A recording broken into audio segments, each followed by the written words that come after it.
There was a time when football transfers actually made sense. If a club spent 80 million euros or broke the world transfer record, they were buying one of the best players on the planet. These weren't gambles or long-term projects. They were getting proven superstars who had dominated for years, won major trophies, and already delivered on the biggest stages. Think Zinedine Zidane, Cristiano Ronaldo, or Gareth Bale. Today, that logic has completely disappeared. It is going to be a record for an English player.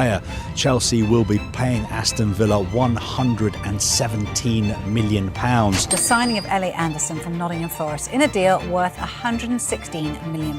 Now Tottenham Hotspur have smashed their transfer record for the second time in the space of just a few days, formally announcing the signing of Sandro Tonali from Newcastle for a fee that could rise to £100 million. Can you repeat the amount, please? 200 million! I mean, my ears are bleeding to just hear the amount they're spending on. Modern football has entered what I would call the £100 million problem. The market is no longer driven by what players have achieved. It's driven by what clubs think they could become. One outstanding season, or sometimes even just a few impressive months, is now enough to send a player's value into 9 figures. A 20-year-old with huge potential can suddenly be worth 100 million euros. A winger who explodes onto the scene in Germany or France is immediately valued at 120 or 150 million euros. This is before he's even had time to prove he can do it consistently. Football has become a market built on projection instead of production. Then in the Premier League, you got clubs like Manchester City breaking the bank for a midfielder like Elliot Anderson. I mean, he's a good player, but 116 million pounds? Transfer fees today are not decided only by performances on the pitch. They're influenced by financial regulations, contract length, Premier League money, private ownership, release clauses, and clubs with enormous financial backing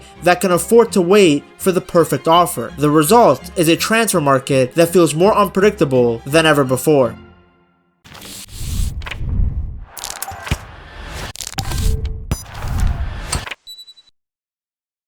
If you want to understand why transfer fees have become so ridiculous, you have to go back to one moment, and that's August of 2017, when Paris Saint-Germain activated Neymar's 222 million euros release clause. Oh my God! These guys completely changed the football economy. Before that deal, Paul Pogba's move to Manchester United for around 105 million euros was the biggest transfer in history.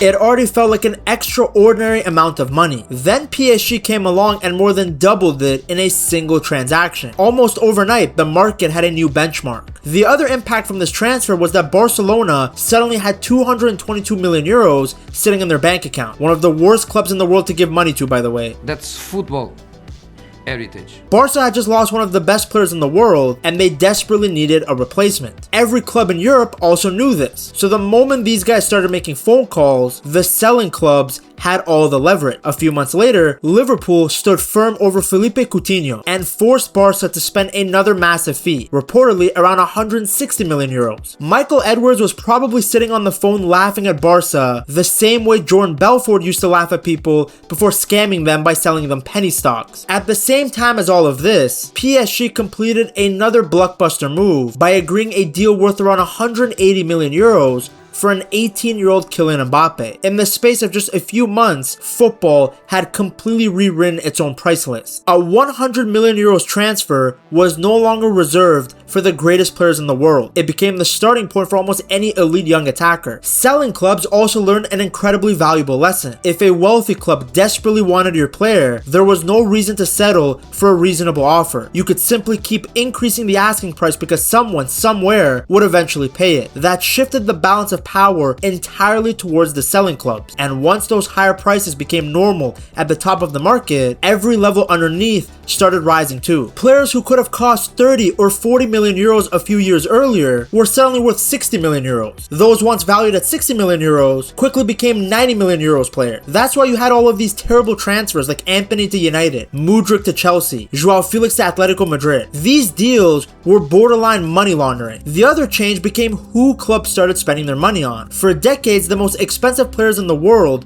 were usually in their late 20s. They had already proven themselves over several seasons, won major trophies, and reached the peak of their careers. Buying them was expensive, but it was also relatively safe. You knew exactly what you were getting. Today, clubs think completely differently. Many sporting directors would rather spend 120 million euros on a 20-year-old than 60 million euros on a proven 28-year-old. Why? Well, because footballers have now become assets. A young player can sign a long contract, improve over time, and still be worth a huge amount of money years later. Even if they don't immediately become a superstar, their age alone helps protect their market value. I'm assuming that's the reason why clubs constantly buy Garnacho, because that brother stinks. One of the greatest players in football history, Alejandro Garnacho.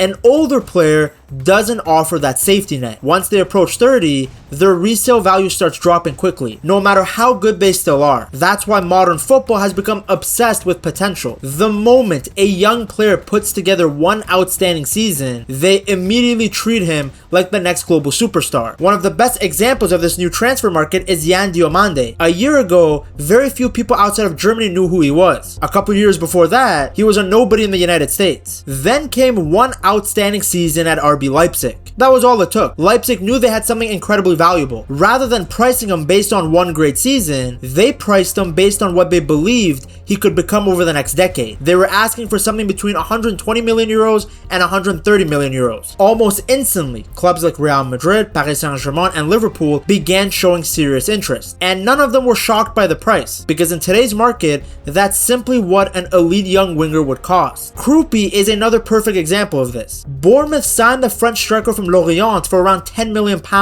in the summer of 2025. Like, this guy used to play in Ligue 2, which is the second division of French football below Ligue 1. Yet after just one good Premier League season, everything changed. Krupi adapted immediately to English football, scoring 13 league goals and playing a huge role in helping Bournemouth qualify for European football for the first time in the club's history. Almost overnight, his value skyrocketed. A player who had cost just £10 million was suddenly being valued somewhere between £85 million to 130 million. With Barcelona and Arsenal showing interest, Bournemouth made their stance crystal clear. Krupi was considered untouchable, and any club hoping to sign him would have to pay an extraordinary fee. This is becoming the new normal across European football. Clubs no longer wait for young players to prove themselves over 3 or 4 seasons before making their move. Instead, they rush in after a single breakout campaign, because everyone knows that waiting even one more year could see the asking price double. The Premier League has actually become the biggest force driving all of this. Thanks to massive TV deals and commercial income, even mid-table Premier League clubs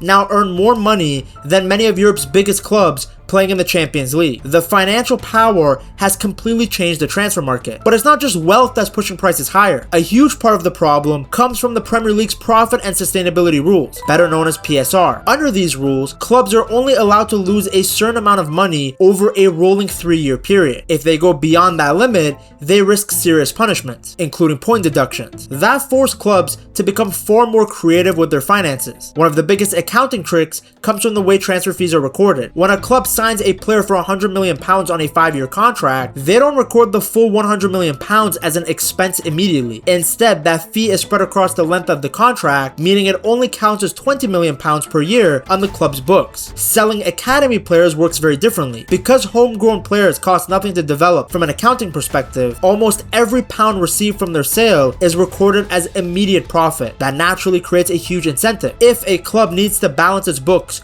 before the financial deadline, selling one academy graduate can instantly solve many of its PSR problems. We saw that happen across the Premier League in the summer of 2024. Chelsea, Aston Villa, Everton, and Newcastle all completed deals that helped improve their financial position before the June 30th accounting deadline. Some clubs exchanged academy players, while others sold promising youngsters for surprisingly high fees. Not necessarily because they wanted to lose those players, but because the accounting benefits were simply too valuable to ignore. Everything was perfectly legal, but it also had a major consequence. Once squad players and academy graduates started being sold for 20, 30, or even 40 million pounds, the entire market shifted upward. Those transfers became the new benchmark. I mean, if you have a backup player suddenly worth 30 million pounds, then what would an established Premier League starter cost? And what about a young English international with huge potential? The answer, almost inevitably, was much more.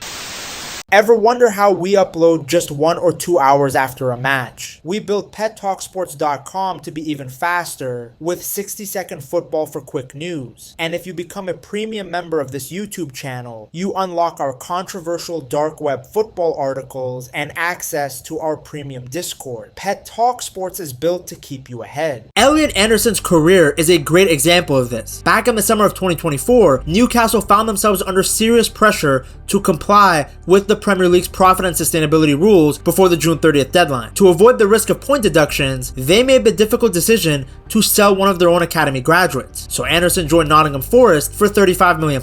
At the time, the transfer, like I explained, wasn't driven purely by football. It was largely influenced by accounting. Once he arrived at Nottingham Forest though, Anderson's career took off. His energy, work rate, passing ability, and versatility quickly made him one of the club's most important midfielders. He developed into one of the Premier League's standout young players and eventually earned a place in the England national team, where he helped them secure a third place finish at the 2026 World Cup. Just 2 years after leaving Newcastle for £35 million, Anderson completed another move that stunned the football world. Manchester City paid a British record £116 million to bring the 23-year-old midfielder to the Etihad. There was no doubt that Anderson had become an excellent player, but a fee of more than £100 million for a midfielder with only a couple of seasons at the highest level showed just how inflated the Premier League market had become. Then you have Morgan Rogers. Chelsea signed him from Aston Villa for £117 million, breaking the record set by Elliot Anderson. Villa had no intention of selling cheaply. Knowing that clubs like Chelsea and Arsenal were interested, they reportedly placed a £130 million valuation on Rogers in an attempt to discourage potential buyers. It didn't work. Chelsea were willing to pay one of the biggest fees in British football history to get their man. Now, there's no question that Rogers had developed into one of the Premier League's most exciting attacking players after a brilliant season at Aston Villa, but seeing a player without years of Champions League success or a long list of major trophies command a fee of £117 million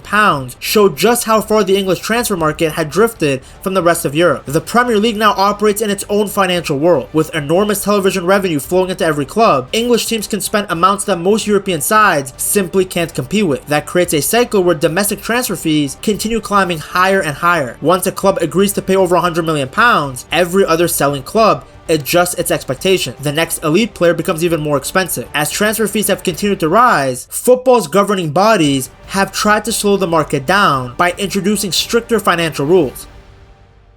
The problem is that clubs always seem to find a new way around them. Every time a regulation closes one loophole, financial directors discover another strategy to stay competitive. Chelsea became the perfect example of this during their huge spending spree in 2022 and 2023. Instead of giving new signings traditional 5-year contracts, they began handing out deals lasting 8, 9, and even 10 years. Why? Because it dramatically reduced the yearly accounting cost of expensive transfers. A player bought for £100 million on a 10-year contract only counted as a £10 million expense each year on the club's books, making it much easier to comply with financial fair play rules while continuing to spend heavily. Eventually, UEFA and the Premier League stepped in. New regulations limited the accounting period for transfer fees to a maximum of 5 years, regardless of how long a player's contract actually lasts. On paper, it looked like the perfect solution, but in reality, it created another unexpected consequence. Because clubs could no longer spread transfer fees over such a long period, every new signing suddenly became more expensive from an accounting perspective.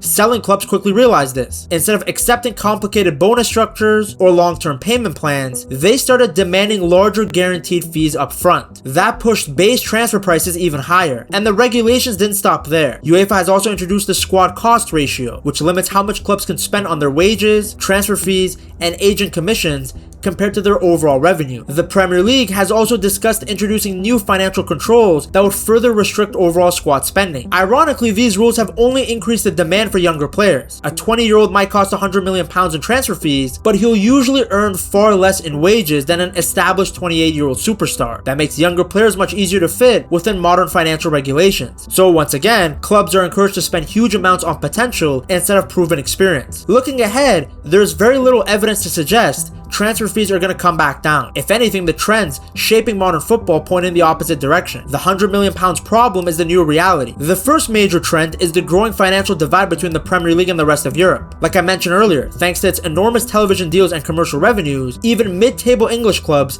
can now compete financially with some of the biggest names in Italy, Spain, Germany, and France. Outside of clubs like Real Madrid, Bayern Munich, and Paris Saint-Germain, very few teams can consistently match the Premier League spending power. As a result, many traditional traditional European clubs are increasingly becoming stepping stones, developing elite talent before eventually selling them to the fish and chips lovers in England for massive profits. The second trend is the race to sign players earlier than ever before. Rather than waiting until a teenager becomes a €100 million superstar, clubs are trying to secure the world's best prospects at 16, 17, or 18 years old. That's one of the biggest reasons multi-club ownership groups have become so popular. By owning clubs across different countries, teams can recruit young talents from South America, Africa, and small European leagues before anyone else gets the chance. The hope is simple: develop the player yourself and avoid paying the enormous premiums that come after a breakout season. Perhaps the biggest change though is that transfer fees are no longer determined purely by football. Goals, assists, and performances still matter. Of course they do. But they're not only a part of the equation. A player's price is also shaped by accounting rules, contract length, resale potential, financial deadlines, squad planning, positional scarcity, and how much room a buying club has on its balance sheet. That's why predicting transfer fees has become almost impossible. If you enjoyed this video, I'm sure you will love this one too. Check it out right here.